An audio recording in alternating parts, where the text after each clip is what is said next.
नमस्कार मित्रों, मैं नरेंद्र सिंह आप सभी का वैदिक क्लासेस में स्वागत करता हूं। मित्रों, इसके पिछले वीडियो में हम सभी लोगों ने बाल विकास के बारे में अध्ययन किया था। बाल विकास में वृद्धि और विकास के बारे में बताया गया था, उसकी अवधारणा को स्पष्ट किया गया था।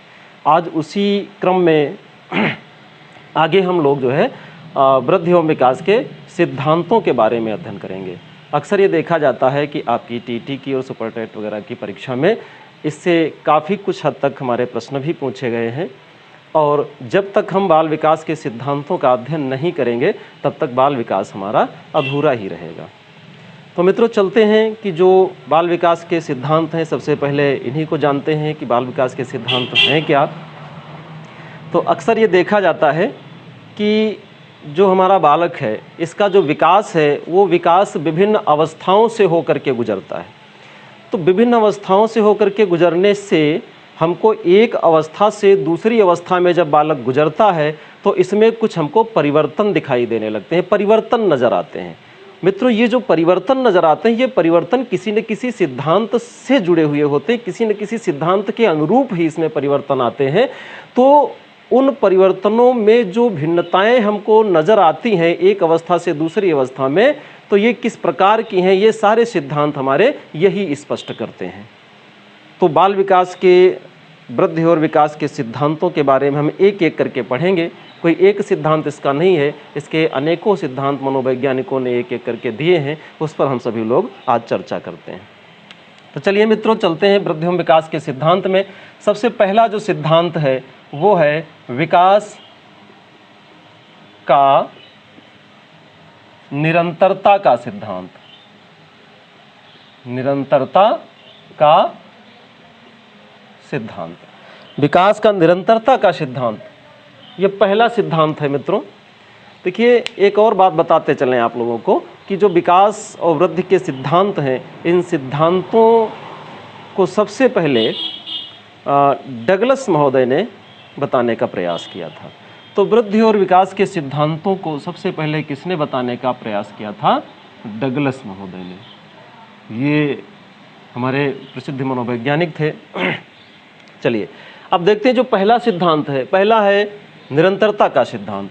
अब मित्रों, ये निरंतरता का सिद्धांत हमें ये बताता है कि विकास निरंतर चलने वाली एक प्रक्रिया है, कॉन्टिन्यूटी प्रोसेस है, ये कभी रुकती नहीं है। कल हम लोगों ने चर्चा भी किया था कि वृद्धि और विकास को यदि हम देखें तो वृद्धि एक स्थान पर जाकर के रुक जाती थी। यहाँ गर्भाधान था, गर्भाधान से बच्चे के वृद्धि और विकास की प्रक्रिया होती है, लेकिन वृद्धि एक स्थान पर रुक जाती है, लेकिन विकास सदैव निरंतर चलता रहता है। ये कल हमने पढ़ा भी था।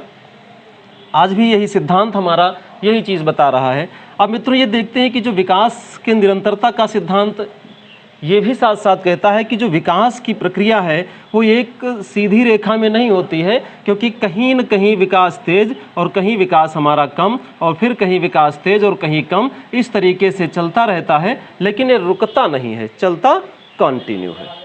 तो ये सिद्धांत हमें यही बताता है। जैसे हम देखते हैं कि जो बालक होता है, यानी जो शिशु होता है, तो ये शिशु 3 वर्ष की अवस्था में इसका शारीरिक विकास जो होता है मित्रों, शारीरिक विकास, ये शारीरिक विकास तेजी से होता है 3 वर्ष की अवस्था में। 3 वर्ष की अवस्था के बाद इसका शारीरिक विकास थोड़ा सा डाउन हो जाता है। फिर उसके बाद देखते हैं कि बाल्यावस्था में थोड़ा सा कम, और किशोरावस्था में फिर ऊपर तेजी से बढ़ता है, और फिर उसके बाद धीरे धीरे बढ़ता चला जाता है। तो इस प्रकार हमारा जो ये सिद्धांत है, विकास का सिद्धांत, ये बताता है कि विकास जो है वो अचानक ना होकर के निरंतर चलता रहता है। विकास अचानक नहीं होता। अचानक विकास हमें कहाँ पे देखने को मिलता है? अचानक विकास हमें देखने को मिलता है फिल्मों में, कि एक बच्चा सोया रात को, सुबह चद्दर हटाई तो एक युवा बन करके तैयार हो गया।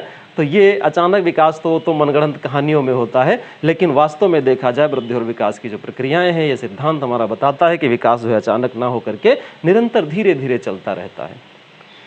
दूसरे नंबर पर हम देखते हैं जो हमारा दूसरा सिद्धांत है, दूसरा सिद्धांत है विकास की गति में भिन्नता।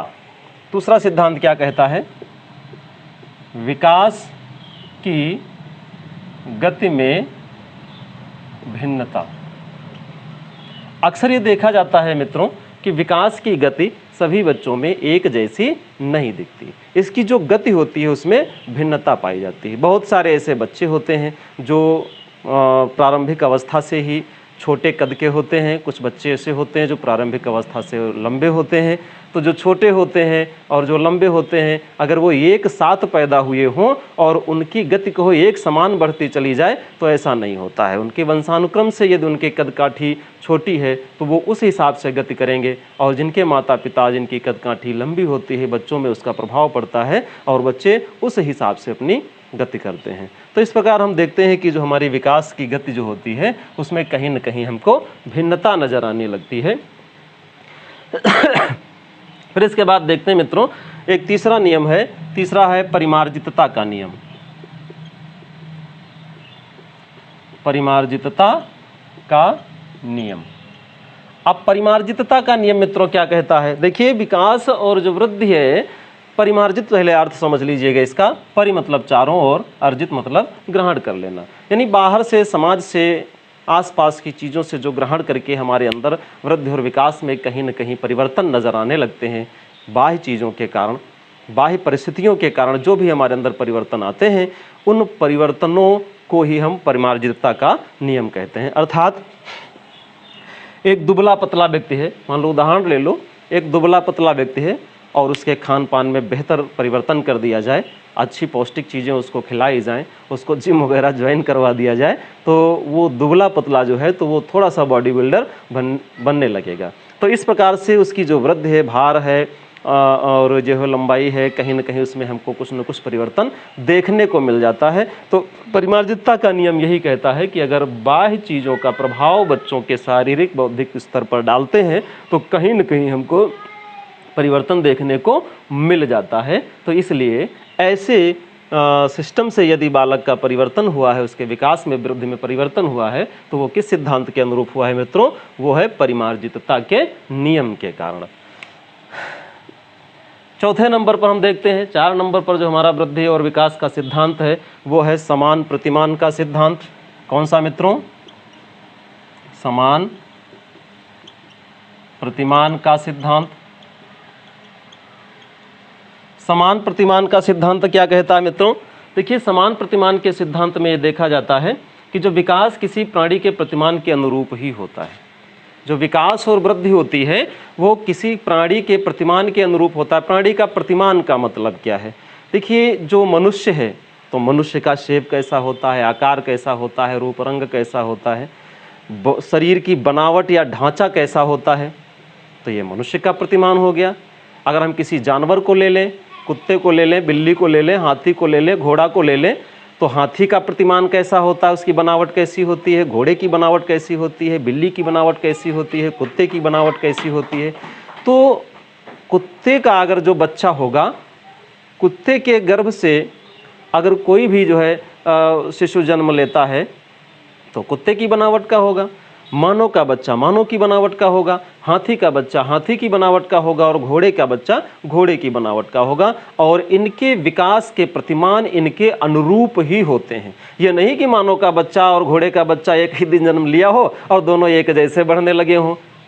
गाय का बच्चा तो जन्म लेते ही कूदने लगेगा, लेकिन क्या मानव का बच्चा उसी समय अगर पैदा हुआ हो गाय के बच्चे के साथ में, तो क्या उसी तरीके से कूदने लगेगा? संभव नहीं है। तो समान प्रतिमान का सिद्धांत हमको यही बताता है कि जो वृद्धि और विकास की प्रक्रिया होती है वो प्रतिमानों के अनुरूप होती है। जिस क्लोन का बच्चा, जिस प्राणी का बच्चा होगा, उसी प्राणी के क्लोन का प्रतिमान का ही होगा और उसका विकास भी उन्हीं के अनुरूप होगा। इस तरीके से ये सिद्धांत हमको बताता है समान प्रतिमान का सिद्धांत। समान प्रतिमान का सिद्धांत समझ गए होंगे मित्रों। अब इसके बाद में हम लोग चलते हैं ये चक्राकार प्रगति का सिद्धांत। चक्राकार प्रगति का सिद्धांत, चक्राकार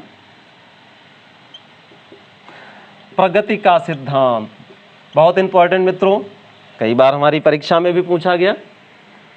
इससे संबंधित से पिछली परीक्षाओं में प्रश्न यहाँ से पूछा गया था कि जो विकास है, विकास समान एक सीधी रेखा में नहीं होता। हमने भी निरंतरता के सिद्धांत में आप सभी लोगों से चर्चा की थी। अब यहाँ पर चक्राकार होता है, चक्राकार मतलब वर्तुलाकार ढंग से विकास की प्रक्रिया होती है मित्रों। तो विकास की प्रक्रिया एक सीधी सरल रेखा में ना हो करके विकास की प्रक्रिया वर्तुलाकार ढंग से होती है, चक्राकार ढंग से होती हुई आगे की तरफ बढ़ती है। चक्राकार का मतलब यहाँ यही होता है कि जो हमारा विकास है वो प्रारंभ में तेजी से होता है, फिर उसके बाद परिपक्वता को प्राप्त करता है और उसका शारीरिक वृद्धि वगैरह कम हो जाती है। फिर इसके बाद देखते हैं फिर विकास तेजी से होता है, फिर उसके बाद उसमें जो है थोड़ा सा निम्नता आती है, फिर तेजी आती है, फिर निम्नता आती है। तो इस प्रकार तेजी निम्नता ये हमारी विकास और वृद्धि की क्रिया में देखी जाती है। इसलिए हम ये कह सकते हैं कि विकास जो है एक सीधी रेखा में ना आकर के चक्राकार या वर्तुलाकार ढंग से होता है। मित्रों इसको क्या बोलते हैं? वर्तुलाकार ढंग से। तो विकास एक सीधी रेखा में ना होकर के वर्तुलाकार ढंग से होता है। देखिए मित्रों, यहाँ पर एक और इम्पोर्टेंट प्रश्न आता है कि हर्लाक महोदय का आपने नाम सुना होगा। हर्लाक, ये मनोवैज्ञानिक थे हर्लाक महोदय। हर्लाक महोदय ने कहा था कि जो विकास की प्रक्रिया होती है वो एक घंटे के आकार की होती है। मित्रों इस तरीके से जो उल्टा घंटा बना हुआ है तो ये उल्टे घंटे की आकार की होती है। हर्लाक महोदय ने इसको कहा था। ठीक है, मनुष्य का जो जीवन होता है वो घंटी के समान होता है। इसमें तमाम सारी जो है मनुष्य के वृद्धि होती है, रचनात्मक क्रियाएं होती हैं और उन क्रियाओं का ह्रासमान भी होता है। फिर नई क्रियाएं होती हैं, फिर उनका बाद ह्रासमान होता है। इस तरीके से व्यक्ति का जीवन जो है उतार चढ़ाव से भरा रहता है। अब हम देखते हैं इसके बाद में जो है कि विकास का जो सिद्धांत होता है, एक और सिद्धांत है जिसे हम बोलते हैं एकीकरण का सिद्धांत। ऊपर से मिटा रहे हैं मित्रों, एकीकरण का सिद्धांत 6 नंबर पर क्या है? एकीकरण का सिद्धांत।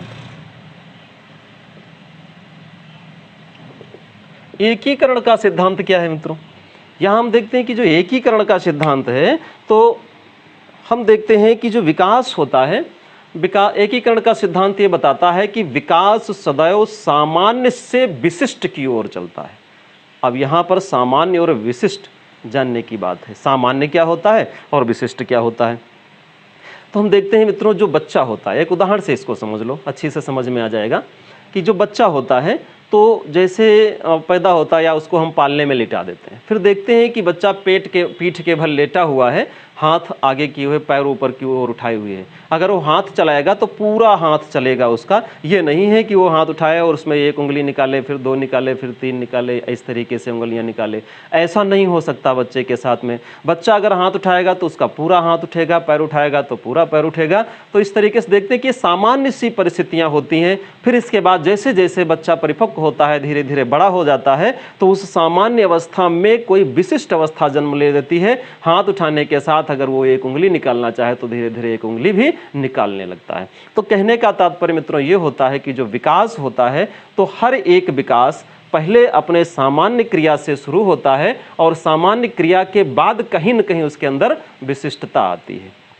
तो ये जो हमारा सिद्धांत है एकीकरण का सिद्धांत, ये एकीकरण का सिद्धांत यही बताता है कि जो विकास है, विकास किधर से किधर की ओर चलता है? विकास सामान्य से विशिष्ट की ओर चलता है, विशिष्ट की ओर चलता है,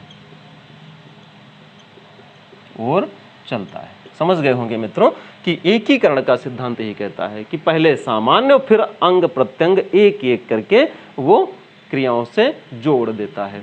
फिर हम चलते हैं इसके बाद में देखते हैं कि जो विकास होता है वो पारस्परिक संबंधों के सिद्धांत से जुड़ा हुआ होता है।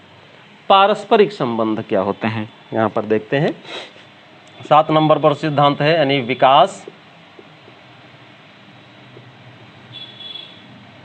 का पारस्परिक संबंधों का सिद्धांत।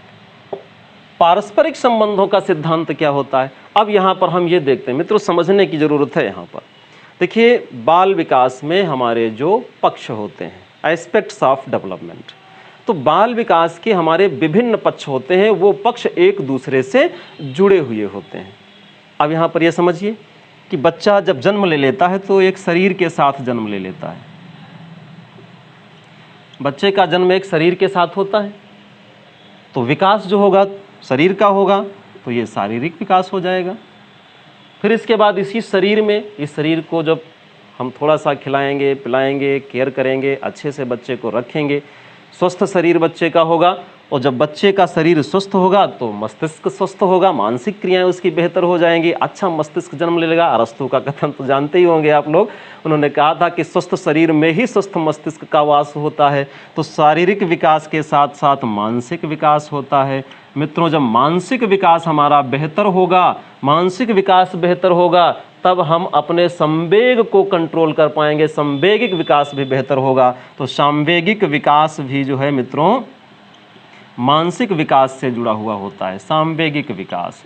और जब हमारे संवेग बेहतर होंगे, संवेगों पर अच्छे से नियंत्रण हम कर लेते होंगे, तो हमारे अंदर नैतिक विकास भी होगा, नैतिक विकास होगा। जब नैतिक विकास हमारा अच्छा सा होगा तो समाज में हम अच्छे व्यक्ति, अच्छे नागरिक कहे जाएंगे। तो हमारा सामाजिक विकास भी अच्छा होगा, सामाजिक विकास अच्छा होगा। जब सामाजिक विकास हमारा बेहतर होगा तो हमारे अंदर आध्यात्मिकता भी जन्म ले लेती है। तो आध्यात्मिक विकास भी हमारा बेहतर होगा। जब आध्यात्मिकता होगी तो हमारा चरित्र अच्छा होगा, चारित्रिक विकास भी हमारा अच्छा होगा। देखिए मित्रों, एक विकास एक दूसरे विकास से किस तरीके से जुड़ा हुआ है।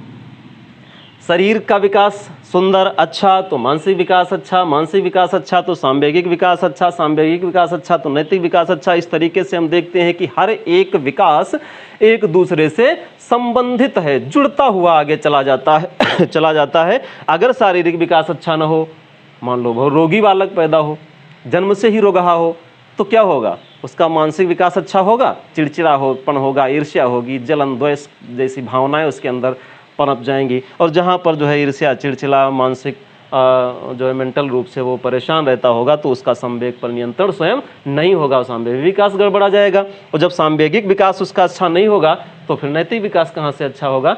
उसकी सोच विचार और सामाजिक भावनाएं सब दूसरे बच्चों से अलग पाई जाएंगी। इस तरीके से हम देखते हैं कि ये पारस्परिक संबंधों का सिद्धांत हमें यही बताता है कि जो विकास के विभिन्न पक्ष होते हैं उनका एक दूसरे से पारस्परिक संबंध होता है।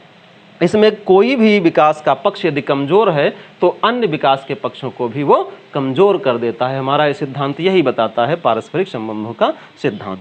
अब हम ये देखते हैं कि विकास के अंगों के गति में भिन्नताएं पाई जाती हैं। अगला सिद्धांत क्या बताता है मित्रों? अगला सिद्धांत बताता है 8 नंबर पर, विकास के अंगों की गति में भिन्नताएं। अब मित्रों, हम यहाँ पर ये देखते हैं कि जो विभिन्न अंगों के विकास की गति में भिन्नताएं पाई जाती हैं, जो भी हमारे अंदर अंग होते हैं, हमारे शरीर में तमाम सारे अंग हैं, हाथ पैर नाक आँख कान जीभ त्वचा, ये सारे हमारे अंग हैं। अब हम देखते हैं कि क्या सारे अंग एक जैसे एक बराबर लगातार बढ़ते हैं? नहीं बढ़ते हैं। जितना लंबा हाथ हो गया, अगर उतनी लंबी नाक हो जाए, उतने लंबे कान हो जाएं, संभव होगा एक शरीर अच्छा लगेगा? तो विकास के जितने अंग हैं उस अंग के अनुरूप ही उनका विकास होता है। ये नहीं है कि विकास के समस्त अंग एक ही गति में बढ़ते चले जाएं। अगर एक ही गति में मित्रों बढ़ते चले जाते तो आप बताते कि क्या होगा, शरीर का विकास कैसे होता, शरीर का जो है रूप रंग कैसा होता, कल्पना ही नहीं की जा सकती थी। तो इस प्रकार हमारा ये सिद्धांत कहता है कि विकास के अंगों की गति में भिन्नताएं पाई जाती हैं। अंग जिस लेवल का होता है उसी के अनुरूप ही उसका विकास देखने को मिलता है। फिर इसके बाद देखते हैं कि विकास की गति एक समान नहीं होती है। फिर एक गति का सिद्धांत मित्रों आता है 9 नंबर पर, इसको हम देखते हैं। क्या है ये? गति का सिद्धांत। गति का सिद्धांत क्या कहता है? गति का सिद्धांत कहता है कि जो हमारी विकास होता है वो विकास की गति एक जैसी नहीं होती है। कहने का मतलब है विकास की गति एक जैसी नहीं होती। अभी मित्रों इसको हम बेहतर समझा देंगे, आपको समझ में आ जाएगा। यहाँ से प्रश्न आपके पूछे गए हैं आपकी परीक्षाओं में। बताया गया गति का सिद्धांत कहता है कि विकास की गति एक जैसी नहीं होती है, तो नहीं होती है। हम जानते हैं कि जो विकास है, ठीक है, ये जो विकास है विभिन्न अवस्थाओं में देखते हैं, ठीक।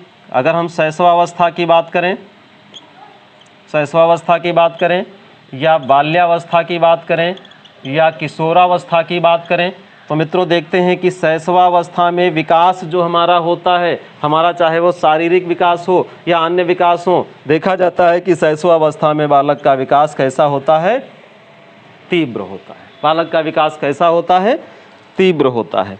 फिर हम ये देखते हैं कि शिशु जो है जन्म के समय उसका भार लगभग 2.5 से 3 kg तक होता है और उसका जो लंबाई होती है 19 या 20 इंच की होती है।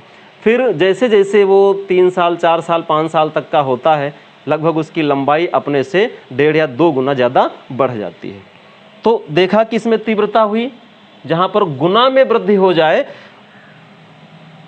बाल्यावस्था में क्या होता है, बाल्यावस्था में सुषुप्त होता है। क्या 2 गुना बाल्यावस्था में भी शारीरिक वृद्धि होती है? नहीं होती। किशोरावस्था में भी 2 गुना नहीं होती है, लेकिन बाल्यावस्था की अपेक्षा यहाँ पर ज़्यादा तेजी से वृद्धि होती है। जैसे बालक या बालिका किशोरावस्था में प्रवेश करते हैं, 12-13 साल के ऊपर जाते हैं, वैसे पुनः एक बार उनके शरीर में एक विशेष परिवर्तन देखने को मिलता है, ठीक। तो यहाँ पर भी देखते हैं कि हमारे किशोरावस्था में भी विकास हमारा कैसा होता है, तीव्र होता है। तो मित्रों यहाँ पर देखिए कि शैशवावस्था में हमारा जो विकास है वो तेज होता है, बाल्यावस्था में मंद हो जाता है, ठीक है, किशोरावस्था में फिर तेज हो जाता है, और जैसे वो प्रौढ़ावस्था को प्राप्त करता है तो प्रौढ़ावस्था में क्या हो जाता है, स्थिर हो जाता है। फिर वृद्धि की प्रक्रिया रुक ही जाती थी, आप लोगों ने इसमें पढ़ा भी था वृद्धि के सिस्टम में। तो इस प्रकार देखते हैं कि गति का सिद्धांत कहता है कि गति जो है एक जैसी नहीं होती है गति एक जैसी नहीं होती है। मित्रों थोड़ा सा हम करेक्शन करना चाहेंगे कि जो सबसे पहले हमने आपको बताया था कि वृद्धि और विकास के सिद्धांत में जो हमने डगलस लिखा था, ये डगलस मित्रों यहाँ पर नहीं होगा, ठीक। यहाँ सबसे पहले किसने कहा था, गैरिसन महोदय ने। गैरिसन महोदय ने वृद्धि और विकास के सिद्धांत की बात कही थी। और ये जो विकास की गति का सिद्धांत है, ये विकास की गति का सिद्धांत किसने दिया था, डगलस महोदय ने। थोड़ा सा करेक्शन कर लेना, क्षमा चाहता हूं इसके लिए। तो ये डगलस महोदय ने बताया था कि विकास की गति जो है हर अवस्था में एक जैसी नहीं होती है। और सबसे इंपॉर्टेंट चीज मित्रों, एक दिशा का सिद्धांत है, बहुत इंपॉर्टेंट। इससे आपका प्रश्न पूछा गया है, एक बार नहीं 2-3 बार आपकी परीक्षाओं में ये प्रश्न पूछा गया है मित्रों। दिशा का सिद्धांत बहुत इंपॉर्टेंट है। क्या है, दिशा का सिद्धांत। दिशा का सिद्धांत क्या कहता है कि वृद्धि और विकास किस दिशा से किस दिशा की ओर होते हैं, बहुत इंपॉर्टेंट। यानी विकास किस दिशा से किस दिशा की ओर होता है, विकास जो होता है वो सिर से पैर की ओर होता है। आपकी परीक्षा में पूछा गया मित्रों, पूछा गया प्रश्न, सिर से पैर की ओर विकास होता है, इसलिए इसको बोलते हैं मस्तबोधमुखी नियम, ठीक। यानी सिरोपादोन्नभिमुख सिद्धांत। यानी पहले लिख लीजिएगा मस्तबोधमुखी नियम है ये, यानी सिरोपादोन्नभिमुखता,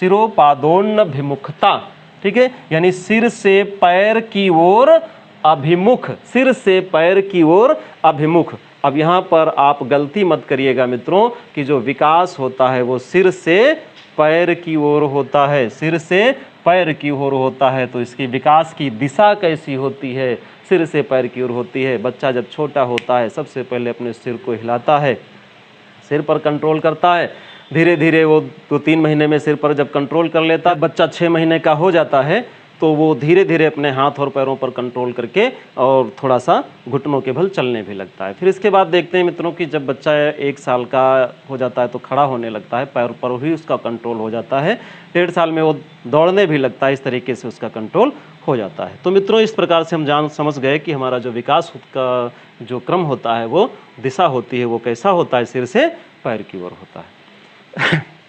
तो मित्रों, ये इस प्रकार से हम सभी लोगों ने आज वृद्धि और विकास के सिद्धांतों को क्रम से एक एक करके पढ़े, और आशा करता हूं कि आप सभी की समझ में भी खूब अच्छी तरीके से आ गए होंगे, और आप सभी लोग इनको मेहनत से पढ़िएगा। मेहनत से पढ़ने के बाद इन पर जो है इस सिद्धांतों के अनुरूप ही जो भी जहां से भी किन्हीं अन्य किताबों से आपके जो भी प्रश्न बनते हों या कहीं देखे हों, उनको हल करने का प्रयास करना और अपने मन से भी इनके जो है ऑब्जेक्टिव्स बनाने का प्रयास करना। तो इस प्रकार से मित्रों, ये आज आपका जो है टॉपिक समाप्त होता है। फिर इसके बाद नेक्स्ट डे जो हमारा क्लास होगा वो बाल विकास की अवस्थाओं से रिलेटेड होगा। ठीक है, तब तक के लिए मित्रों शुभकामनाएं, और बने रहिए वैदिक क्लासेस के साथ। जय हिंद।